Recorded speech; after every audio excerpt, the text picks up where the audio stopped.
nhớ rồi giờ gì. có tuổi là mẹ tôi bây giờ đi cho muốn nè Giờ gì có chả đi liên à, ít lúc tuần đi ra li chả. hồ cá hỏi nhưng cá cửa họ cho đi liên nói nhưng cá hỏi mẹ tôi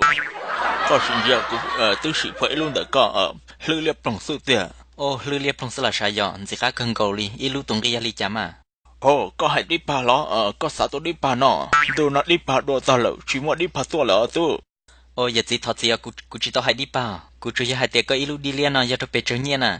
hồ tan thôi cho nó nông dân liên liên chứ cho nông liên liên rồi liên lúc cũng khó tao có sự tiền Giờ gì cụ những bao hai tiệc lưu liên là mà, ta chỉ cụ sao bao hai tiệc có ít lúc đi liên à tuần đi bị chơi. hồ tôi có hay tôi có saoอยู่đi liên ít cỡ lo ít bia cũ hồ sao tôi được bao nhiêu có bao nhiêu ấy tuần gì nữa Giờ gì có tao tối kể là cụ hai tiệc có ít lúc đi liên nói, có nhiều một tuần đi bị chơi. ồ có hai cụ tổ tôn giờ lo nu nọ chỉ nhỏ nu một bể tê na họ hay cho cụ bao nhiêu lo nu nọ nu chỉ không tiền nu thì có cụ tôi rõ nu lu ta lại đi nó Giờ gì, giờ chả có thể cụ ấy nhiều năng li, chỉ có làm gì là lo. ồ có hai tiền mà có tôi có tôi bỏ cụ tổ tôn giờ một đi nó hay cho cụ tổ tôn giờ chỉ nu nhưng tôi một đi nữa nó tụt nu ta chỉ nu nọ nu một tê chỉ cụ chỉ lấy tổ tôi rõ này cho đi sư Oh my god, cụ giờ tí cụ chỉ tao bao cái tụi nè, cụ chỉ nhận đó cái shit thật rồi, thì ilu đi liên ở tung cái trò li trả sư nè ha. tan họ cụ cho tôi giờ một bê tổ sư tôi lo chỉ tôi một nhà ta thêm mà Shit man, cha cụ giờ hai lúc cái chỉ tao lý chỉ có làm gì rồi lo.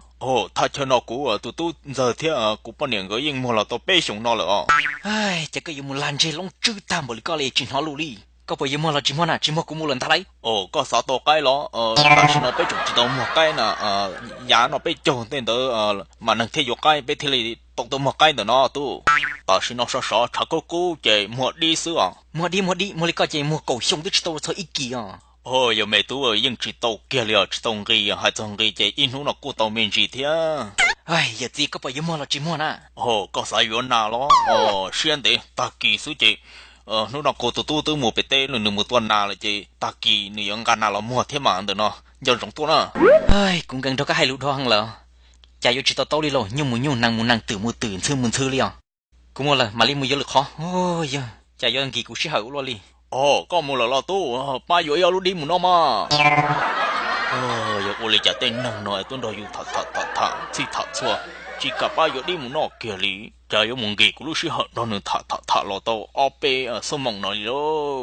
sẽ tên tôi nói giờ tôi lại năng khởi khi nhớ số chỉ một nhẹ thì má tôi thật nói chọn nhà nhẹ đi nó số lo nó nào mà chả mong phải tiệt tôi là tôi nói yêu thật chứ nhưng chỉ vật đi nhưng chỉ ba yếu đi kia lý